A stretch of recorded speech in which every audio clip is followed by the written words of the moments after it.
नमस्कार दोस्तों। आज मैं लेकर आई हूँ अमित सिंह जी की रचना। अनश के बचपन में ही उसके अब्बू गुजर चुके थे। उसकी मम्मी ने ही शुरू से सिलाई कर करके उसे और उसकी बहन इकरा की परवरिश की थी। बचपन की दिक्कतों ने अनश की मासूमियत छीन ली थी और वो अक्सर चुप ही रहता था। ये तीसरा स्कूल है। खुदा के लिए अनश यहाँ कुछ मत करना, नहीं तो तुम्हें अब किसी और स्कूल में एडमिशन नहीं मिलेगा। अनश की अम्मी अनश को समझाते हुए बोली। जी अम्मी, अनश ने कहा।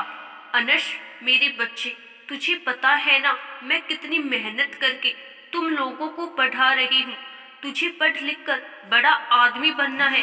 देख, मेरी और इकरा की जिम्मेदारी भी आगे चलकर तुझे ही संभालनी होगी। अम्मी ने अनश की तरफ उम्मीदों से देखते हुए कहा। ठीक है। अनश का चेहरा ऐसे ही सपाट बना रहा। ठीक है, जा फिर। अम्मी ने स्कूल के दरवाजे से उसे अंदर भेजते हुए कहा। अनश अपनी क्लास में जाकर चुपचाप बैठ गया। थोड़ी देर बाद एक क्लास में लड़का घुसा। ये मेरी सीट है, उस लड़के ने अनश से कहा। अनश ने उसकी तरफ देखा और फिर से नीचे देखने लगा। सुना नहीं तूने? चल उठ यहाँ से, उस लड़के ने कहा। मैं जब बैठा था तब सीट पर कोई नहीं था, अनश ने उससे कहा। तो तू सीधी तरह से नहीं उठेगा? उस लड़के ने पूछा। नहीं, अनश ने नपा तुला जवाब दिया। उस लड़के ने अनश का बैग उठाने के लिए हाथ बढ़ाया तो अनश ने उसका हाथ पकड़ लिया। उस लड़के ने बहुत कोशिश की लेकिन अनश से हाथ नहीं छुड़ा पाया। अनश ने उसका हाथ झटक दिया।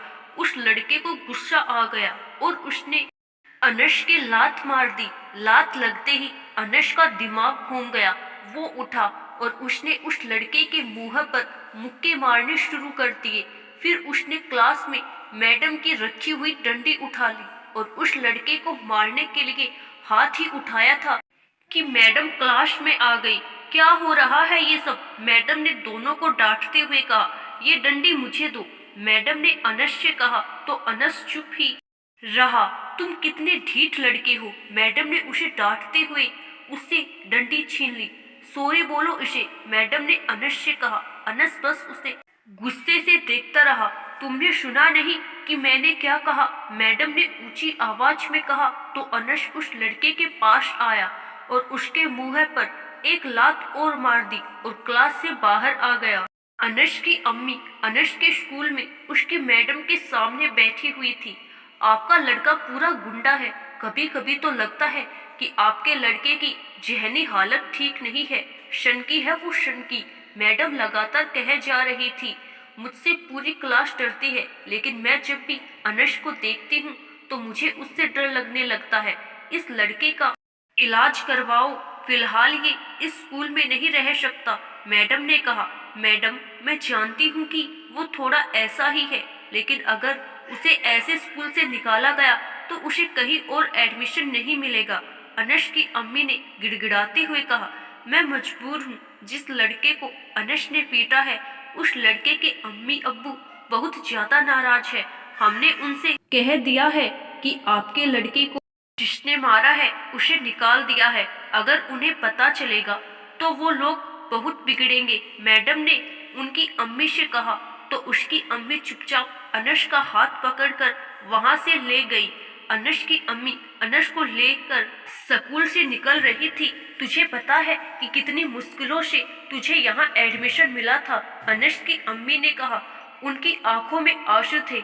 घर में तेरी बहन अकेली है और मैं उसे अकेले छोड़कर यहाँ तेरे मसले सुलझा रही हूँ। अपनी अम्मी को यही दिन दिखाने के लिए ही तू पैदा हुआ था, अम्मी ने उससे रोते हुए पूछा। लेकिन अनश की नजर बाहर खेल रहे उसी लड़के पर थी। उस लड़के ने अनश को देखा और अनश को चिढ़ाते हुए मुंह बनाया।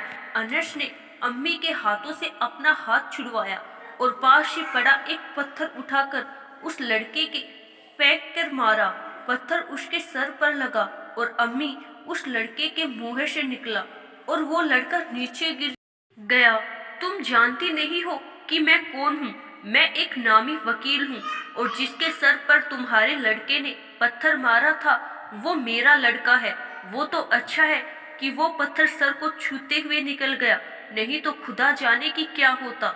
उस आदमी ने ऊंची आवाज में अनश की अम्मी से कहा। अनश की अम्मी बस सर झुकाए बैठी रही। जरा देखो अपने लड़के को, कैसे अभी भी मुझे घूर रहा है। तुझे बिल्कुल भी शर्म नहीं है क्या? उस आदमी ने अनश को डांटते हुए कहा। आपका लड़का मुझे चिढ़ा रहा था, अनश ने सपाट लहजों में कहा। झूठ, सब झूठ है। सही बात तो ये है कि तुम्हारी अम्मी एक गुंडे को पाल रही है। उस आदमी ने कहा। बस बहुत बोल लिए आप, अनश ने कहा। उस आदमी ने देखा तो अनश ने हाथ में एक बांस कस कर पकड़ रखा था। खुदा के लिए चुप हो जाओ अनश, अम्मी ने कतार नजरों से अनश को देखते हुए कहा। वो आदमी ये देखकर उठ गया। अब देखना तुम्हारा मैं क्या हाल करवाता हूँ, उस आदमी ने कहा और वहां से निकल गया। इस बात को हुए अभी बस 2 दिन ही हुए थे कि अनश की अम्मी जब बाजार से आई तो उन्होंने देखा कि एक पुलिस की गाड़ी उनके घर के आगे खड़ी है। वो भाग कर गई तो देखा अनश को ले जाने के लिए पुलिस आई है। पुलिस अनश को पकड़कर ले जा रही थी। कहाँ ले जा रहे हो मेरे बच्चे को? उन्होंने रोते हुए कहा। तुम्हारे लड़के के खिलाफ बहुत सारी शिकायतें आई हैं। फिलहाल के लिए हम इसे बाल सुधार गृह भेज रहे हैं, पुलिस अफसर ने कहा और फिर अनश को जीप में बैठा कर ले गए। उसकी अम्मी पीछे दरवाजे पर ही बैठकर रोने लगी। वही अनश का चेहरा अब भी सपाट ही था। अनश बाल सुधार गृह में चुपचाप बैठा हुआ था। कुछ और भी लड़के उसके कमरे में थे, सभी चुपचाप उसे घूर रहे थे। तभी एक लड़का उसके कमरे में आ गया।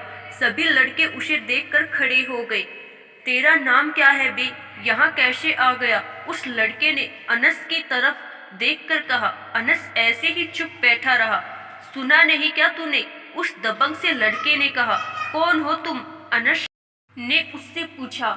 मुस्तफा नाम है मेरा। यहाँ कोई भी ऐसा नहीं है जो मुझे ना जानता हो। यहाँ रहना है तो मेरा गुलाम बनकर रहना होगा, उसने अनश के करीब आते हुए कहा। और ऐसा नहीं किया तो? अनश ने उसकी तरफ देखते हुए कहा। तो तेरा वो हश्र करूंगा कि इतने में पीछे से केयर टेकर आ गया। क्या हो रहा है? उसने पूछा। सर बस इस नए लड़के से मिलने आया था, मुस्तफा ने कहा। जाओ अपने कमरे में, केयर टेकर ने कहा और मुस्तफा अनश को घूरता हुआ निकल गया। तुमसे कोई मिलने आया है, चलो मेरे साथ, उस केयर टेकर ने कहा और अनश उसके पीछे पीछे चल दिया। उसकी अम्मी बाहर बैठी हुई उसका इंतजार कर रही थी। अनश को देखकर उनकी आंखों में आंसू आ गए। तू ठीक तो है ना? अम्मी बोली। हाँ मैं ठीक हूँ, अनश ने स्पाट लफ्जों में कहा। अम्मी उसे देखती रही। अपना ख्याल रखना, अम्मी ने उसके सर पर हाथ रखते हुए कहा। चलो मिलने का वक्त खत्म हो गया है, एक ने आकर कहा। अम्मी ने गहरी सांस ली और वहां से अनश को देखती हुई चली गई। अगले दिन अनश की अम्मी नल से पानी लेने गई।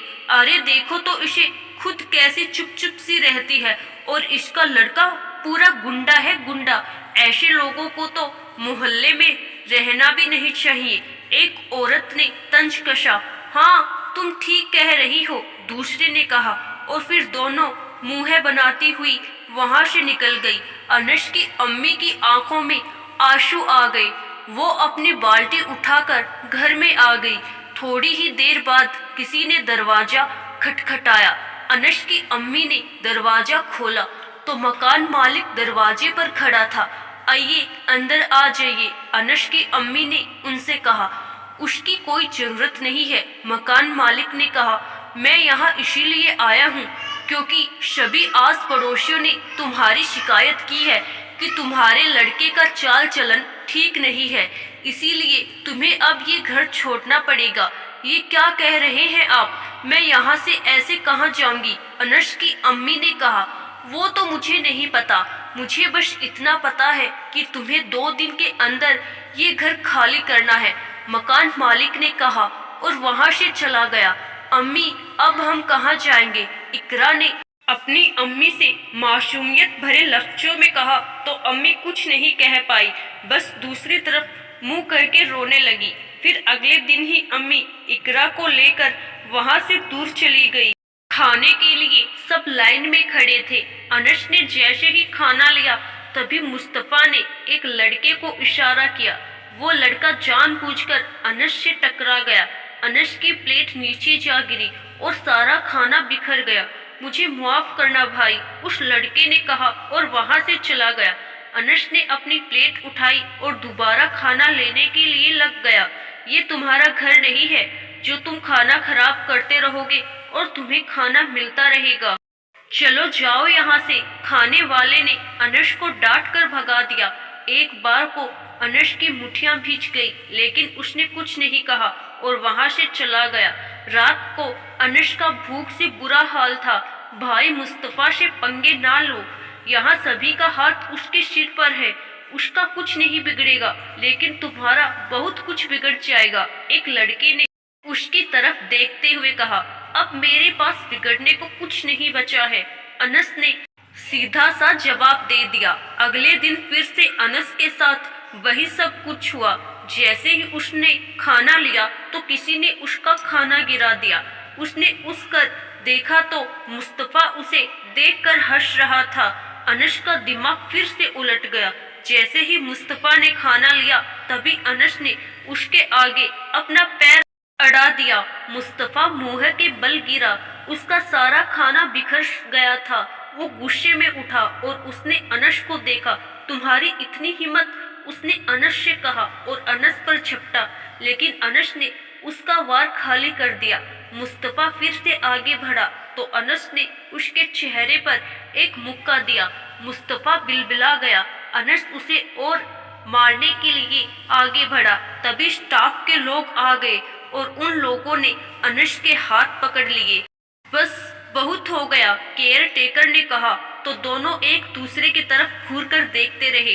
इसने मेरा खाना गिरा दिया, मुस्तफा ने कहा। हाँ मैंने भी देखा था, केयर टेकर ने कहा। चलो मैं तुम्हें दूसरा खाना दिलाता हूँ, केयर टेकर ने कहा तो मुस्तफा ने अनस की तरफ मुस्कुराते हुए देखा। ये गलत है, 2 दिन से ये मेरा खाना गिरवा रहा है। तब तो कोई नहीं बोला और अब इसे दूसरा खाना भी मिल रहा है। अनस ने कहा चुप कर, बहुत बोलता है, केयर टेकर ने कहा तो अनस ने अपना हाथ छुड़वाकर केयर टेकर के मुंह पर थप्पड़ रख दिया। तुम इसी के काबिल हो, अनस ने कहा। उस रात अनस की सारी रात पिटाई हुई। तुझे तो अब मैं यहाँ से 10 क्या 20 साल तक नहीं निकलने दूंगा, केयर टेकर ने कहा। डाल दो इसे काल कोठरी में, केयर टेकर ने कहा और वहां से चला गया। अनस उस काल कोठरी में ही बंद रहता था। बस उसे इतना ही खाना खाने को मिलता था जिससे कि वो जिंदा रह सके। दिन बीतने लगे थे। अनस को भी उस काल कोठरी में पड़े हुए 2 महीने गुजर गए थे। एक दिन उसकी कोठरी का दरवाजा खुलने की आहट होने लगी। बाहर से बहुत तेज तेज आवाजें आ रही थी। कोठरी का दरवाजा खुला। एक अधिकारी केयर टेकर को डांटने में लग रहा था। क्या है ये सब, तुम्हें पता है कि मंत्री जी कभी भी इस जगह का औचक निरीक्षण करने आने वाले हैं। वो जब ये सब देखेंगे तो क्या कहेंगे? क्या सोचकर तुमने इस लड़के को ऐसे बंद कर रखा था? केयर टेकर नीचे गर्दन करके चुप खड़ा था। तुम बाहर आओ, उस अधिकारी ने कहा। अनस बाहर निकल कर आया। उसके कपड़ों से बहुत बुरी दुर्गंध उठ रही थी। 2 महीने से काल कोठरी में रहने के बाद जब अनस उस कोठरी से बाहर आया तो उससे धूप बर्दाश्त नहीं हुई। देखो इस लड़के की हालत देखो, तुम्हें अभी के अभी बर्खास्त किया जाता है, अधिकारी ने उस केयर टेकर से कहा। इस लड़के को लेकर जाओ और इसके कपड़े बदलवा कर ठीक से खाना पानी दो, उस अधिकारी ने एक स्टाफ के मेंबर से कहा। अनस वहां से निकल रहा था। उसने एक बार उस केयर टेकर की ओर मुस्कुरा कर देखा और फिर वहां से चला गया। अनस फिर से बाकी के लड़कों के साथ आ गया था। तो तू काल कोठरी से निकल आया, मुस्तफा उसके पास आकर फुसफुसाने लगा। हाँ तुम्हें कोई परेशानी है, अनस ने कहा। इतने दिन काल कोठरी में रहा तो भी तेरी अकड़ नहीं गई, मुस्तफा ने कहा। चलो सब मैदान में आ जाओ, एक स्टाफ के आदमी ने वहां आकर कहा। सब मैदान में आकर खड़े हो गए। देखो, अब जगह को और बड़ा बनाया जा रहा है, तो पढ़ाई के बाद तुम सबको रोज उस पहाड़ी से मिट्टी लानी है। जब तक वो जगह नहीं भर जाती, वहां के एक अधिकारी ने कहा। ठीक है, तो सभी अपनी अपनी कुदालें लो और शुरू हो जाओ, अधिकारी ने कहा। सब उस पहाड़ी से मिट्टी खोद खोद कर लाने लगे। मुस्तफा ने सोच लिया था कि अनस के साथ क्या किया जाए। उसने एक लड़के से एक तरफ से गहरा गड्ढा खोदने को कह दिया। अनस इन सब बातों से बेखबर अपने काम में लगा हुआ था। अगले दिन तक मिट्टी की एक ठीक सी ढांक बन गई थी। मुस्तफा भाई, आपका काम हो गया है, उस लड़के ने मुस्तफा के पास आकर कहा। बहुत बढ़िया, बस अब कैसे भी करके अनस से उस ढांक से मिट्टी निकलवानी है। जैसे ही वो वहां से मिट्टी निकालेगा, वैसे ही वो मिट्टी की उस डांग के नीचे दब जाएगा। मुस्तफा ने कुटिल मुस्कान के साथ सोचा। अनस जैसे ही उस पहाड़ी पर मिट्टी उठाने पहुंचा, तो एक लड़के ने उसे वहां से मिट्टी उठाने को मना कर दी। अनस दूसरी तरफ से मिट्टी उठाने गया। ओए सुन, अगर तुझमें दम है तो वहां से मिट्टी उठाकर दिखा, मुस्तफा ने अनस को चैलेंज देते हुए कहा। अनस मुस्तफा के पास आया। मुझे तुम्हारे चैलेंज में कोई दिलचस्पी नहीं है, अनस ने कहा और दूसरी तरफ जाने लगा। बस डर गया, तुझमें बस इतनी ही हिम्मत थी, मुस्तफा ने अनस को भड़काते हुए कहा। लेकिन अनस बिना मुस्तफा की तरफ ध्यान दिए अपना मिट्टी खोदने का काम करता रहा। मुस्तफा चिढ़ गया था। उसने गुस्से में आकर अपनी कुदाल उस ढांग पर दे मारी। कुदाल ढांग पर लगते ही वो मिट्टी मुस्तफा पर जा गिरी और मुस्तफा उस मिट्टी के नीचे दब गया। मुझे बचाओ, वो चिल्लाया। अनस ने उसकी चिल्लाहट सुनी और उसके पास आ गया। मुझे बाहर निकालो प्लीज, मुस्तफा ने गिड़गिड़ाते हुए कहा। तुमने ये सब मेरे लिए ही किया था ना, तो अब इसका खामियाजा भुगतने का वक्त आ गया है। ये कहकर अनस वहां से जाने लगा।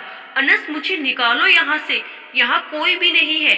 मैंने सबको इधर की तरफ आने के लिए मना कर दिया था।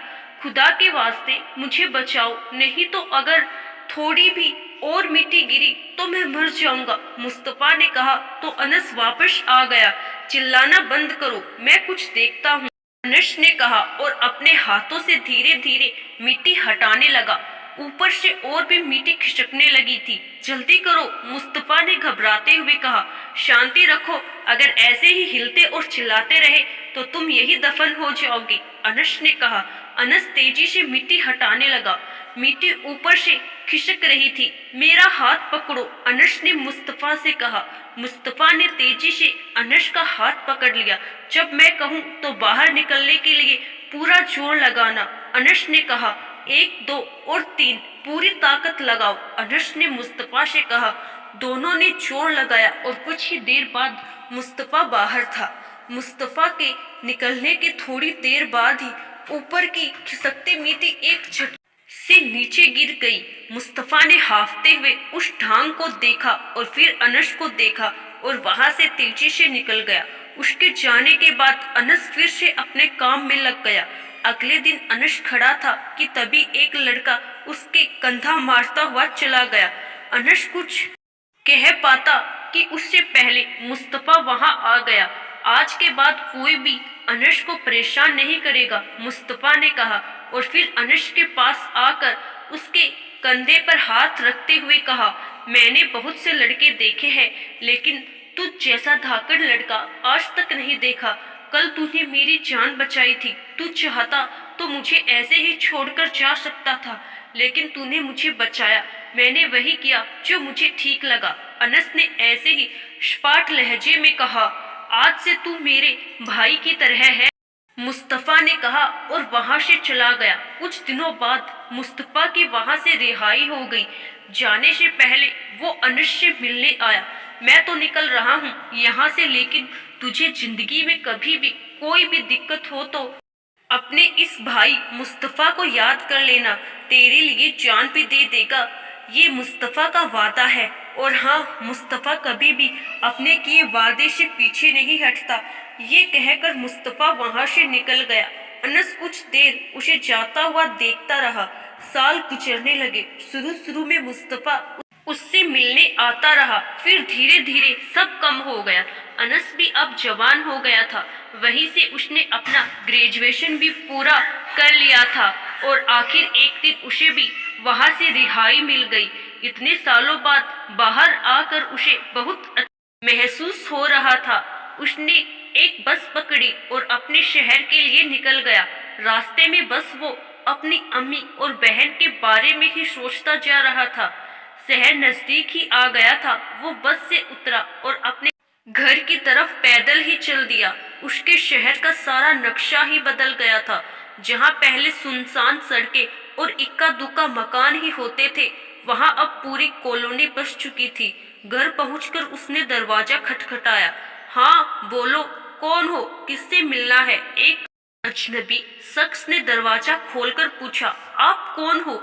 यहाँ तो मेरी अम्मी और बहन रहते थे। अनस ने उसे देखते हुए पूछा। अरे भाई, कब की बात कर रहे हो? 15 साल तो मुझे हो गए हैं यहाँ रहते रहते, उस शख्स ने कहा। तो अनस बिना उससे कुछ बोले वहां से निकल गया। वो उस मोहल्ले से निकल ही रहा था कि उसकी नजर मकान मालिक पर पड़ गई। कैसे हाल है तुम्हारे? अनस ने अपने मकान मालिक के पास आकर पूछा। तो वो पलटकर अनस को गौर से देखने लगा। शायद तुमने मुझे पहचाना नहीं है, अनस ने कहा। कौन हो भाई? मैंने तुम्हें नहीं पहचाना, मकान मालिक ने कहा। आज से बहुत साल पहले उस घर में रहने वाले लड़के अनस को तो जानते ही होंगे, जिसे पुलिस उठा ले गई थी, अनस ने पूछा। तो उस मकान मालिक के चेहरे का रंग उड़ गया। मेरी अम्मी और बहन कहाँ है? अनस ने थोड़ी ऊंची आवाज में पूछा। वो तो तुम्हारे जाने के बाद ही ये घर छोड़कर चली गई थी, उस मकान मालिक ने थोड़ा अटकते हुए कहा। वो खुद गई थी या तुमने उन्हें निकाला था? अनस ने पूछा। तो वो मकान मालिक कुछ देर के लिए चुप हो गया। अनस की खोपड़ी खराब हो ही चुकी थी। उसने एक जोरदार थप्पड़ उस मकान मालिक के रख दिया।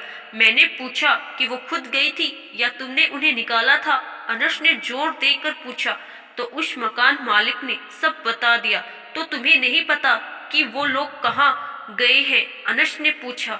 हाँ, मुझे बिल्कुल भी नहीं मालूम कि वो लोग कहाँ चले गए, मकान मालिक ने गिड़गिड़ाते हुए बोला। ठीक है, मैं खुद ही उन्हें तलाश लूंगा, लेकिन ख्याल रखना कि अगर उन्हें कुछ हो गया होगा तो अपनी कब्र पहले ही खुदवा कर रखवा लेना। अनस ने अपनी लाल आंखों से उसे घूरते हुए कहा और वहां से निकल गया।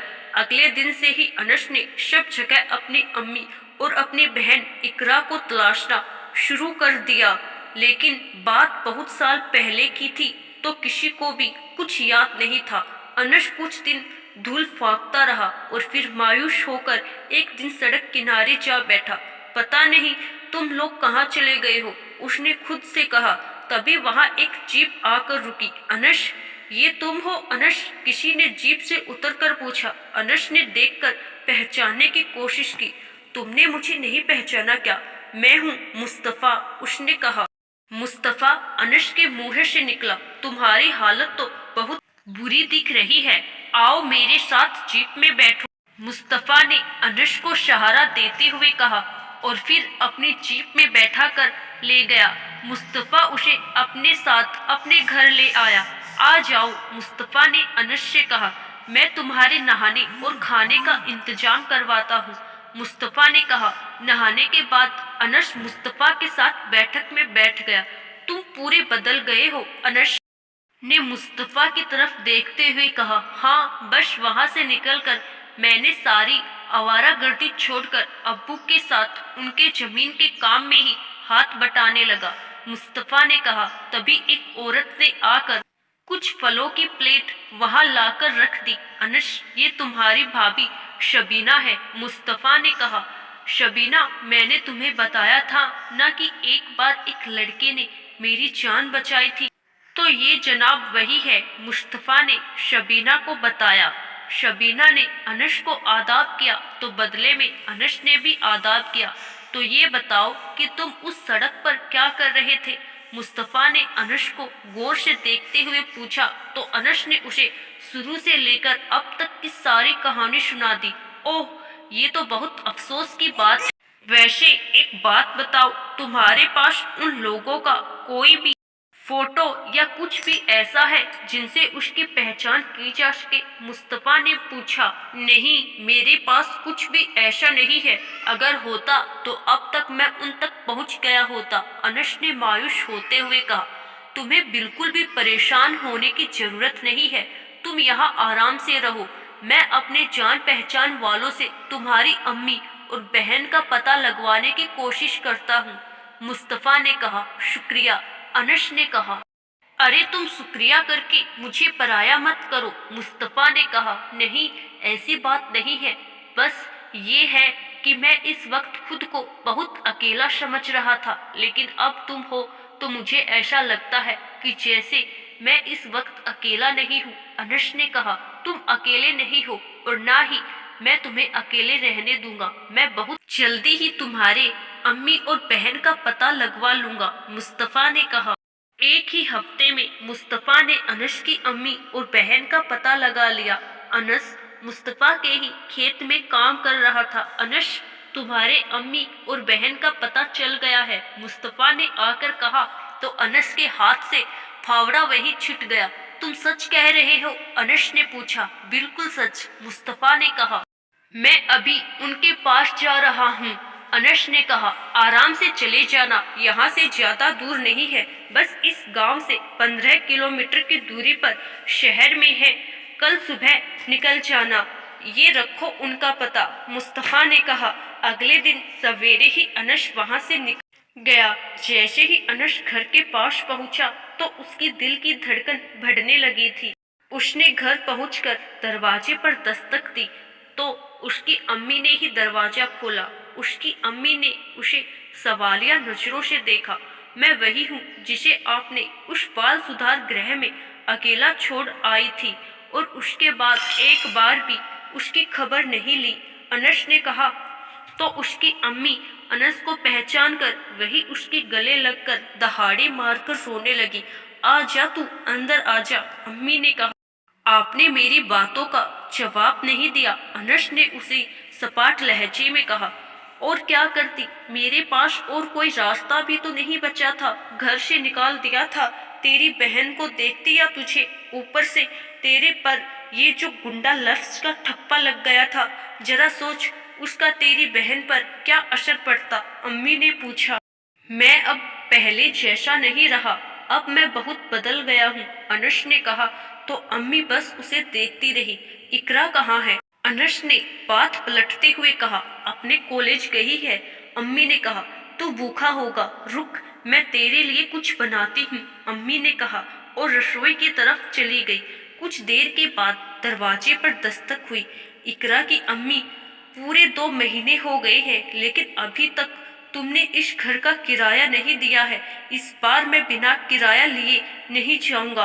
बाहर एक आदमी ने आवाज लगाई। आवाज सुनकर अम्मी दरवाजे की तरफ जाने लगी। अम्मी तुम रुको, मैं देखता हूँ, अनस ने कहा। अनस, थोड़ा आराम से बात करना, अम्मी ने पीछे से उससे कहा।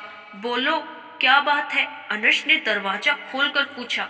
तुम कौन हो? उस आदमी ने अनस को गौर से देखते हुए पूछा। मैं उन्हीं का बेटा हूँ जिनसे आप अपने घर का किराया मांग रहे हैं, अनस ने कहा। पहले तो तुम नहीं दिखा, उस आदमी ने अनस से पूछा। मैं बाहर था, आज ही यहाँ आया हूँ। कितना किराया बकाया है? अनस ने अपना पर्स निकालते हुए पूछा। पूरे 3000, उसने कहा। अनस ने पैसे निकाल कर उसे दे दिए। अरे वाह, जब तुम्हारे पास इतने पैसे थे तो तुम्हारी अम्मी इतने दिनों से मुझे क्यों टरका रही थी? उस आदमी ने कहा। तुम्हें तुम्हारे पैसे मिल गए हैं, इन्हें लो और यहाँ से निकलो, बाकी की बातों में तुम्हें नहीं पड़ना चाहिए, अनस ने कहा और वो आदमी अनस को घूरते हुए वहाँ से चला गया। अनस दरवाजा बंद करके वापस आ गया। मैंने पैसे दे दिए हैं, अब वो तंग नहीं करेगा, अनस ने अम्मी से कहा। उसे छोड़, ले खाना खा ले, अम्मी ने कहा तो अनस खाना खाने लगा। दोपहर में इकरा भी कॉलेज से घर आ गई। वो जब घर में आई तो अम्मी के साथ एक अजनबी को देखकर ठिठक गई। आ गई तू, देख आज कौन आया है, अम्मी ने मुस्कुराते हुए कहा। इकरा कैसी हो, मैं तुम्हारा भाई हूँ, अनस ने कहा तो इकरा की आंखों में आंसू आ गए। भाईजान, इकरा के मुंह से बस इतना ही निकल पाया। आ जाओ तुम दोनों मेरे गले से लग जाओ, आज हम सब फिर से एक साथ है, अम्मी ने उन्हें गले लगाते हुए कहा। आशा करती हूँ दोस्तों आपको हमारी आज की कहानी जरूर पसंद आई होगी। धन्यवाद।